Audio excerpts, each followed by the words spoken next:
अमावस्या को पितरों का दिन माना जाता है और शास्त्रों के अनुसार अमावस्या के दिन पितरों का तर्पण किया जाता है।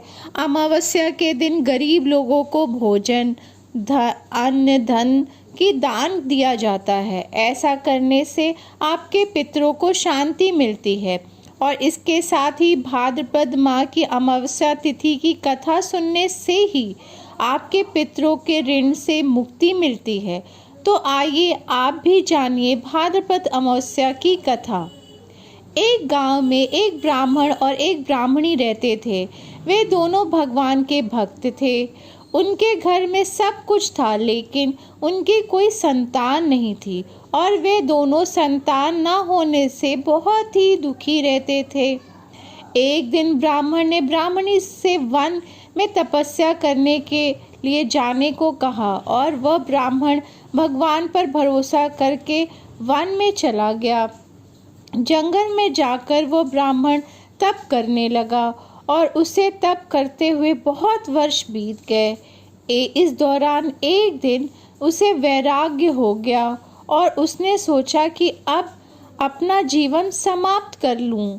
ऐसा विचार कर वह अपना जीवन समाप्त करने के उद्देश्य से एक पेड़ की डाली पर फांसी का फंदा बांधकर मरने की तैयार हो गया। और तब ब्राह्मण को ऐसा करते देख सुख अमावस्या प्रकट हुए और ब्राह्मण को मरने से रोकते हुए बोले कि हे ब्राह्मण, तुम्हारे भाग्य में 7 जन्मों तक कोई संतान नहीं लिखी है, किंतु मैं तुम्हें 2 कन्या का वरदान देता हूँ।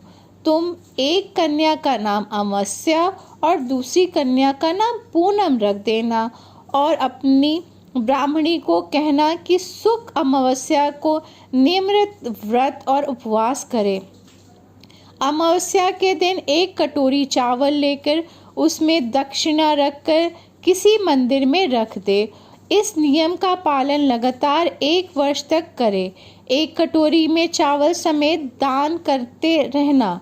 शुक्ल अमावस्या से ऐसा वरदान पाकर ब्राह्मण घर आया और उसने सारा वृत्तांत अपनी पत्नी को बताया तथा अमावस्या के दिन ब्राह्मणी ने व्रत रखा। कुछ दिन बाद उस ब्राह्मण के घर में 2 कन्याओं का जन्म हुआ। तब ब्राह्मण ने एक कन्या का नाम अमावस्या और दूसरी कन्या का नाम पूनम रखा। धीरे धीरे कन्याओं के बड़ी होने पर ब्राह्मण ने उन कन्याओं का विवाह किया। बड़ी बहन अमावस्या बहुत ही धार्मिक प्रवृत्ति की थी, जबकि छोटी बहन भगवान में बिल्कुल ही ध्यान नहीं करती थी। बड़ी बहन के घर में तो सुख, समृद्धि, वैभव का भंडार भरपूर था, पर छोटी बहन पूनम के घर दुख कम की कमी ही नहीं थी।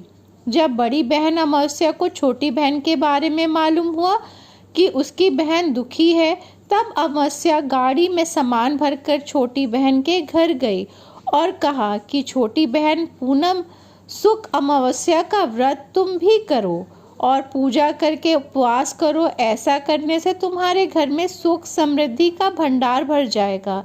1 वर्ष तक चावल का कटोरी भरकर दक्षिणा समेत दान करो। पूनम ने ऐसा ही किया तो कुछ दिन बाद उसके घर में धन, धान्य और संतान की वृद्धि होने लगी। इस प्रकार जो भी शुक्ल अमावस्या का व्रत विधि पूर्वक करता है, उसके घर में भंडार शुक्ल अमावस्या की कृपा से भर जाता है। आपको ये कथा पसंद आई तो लाइक और सब्सक्राइब कीजिए। धन्यवाद।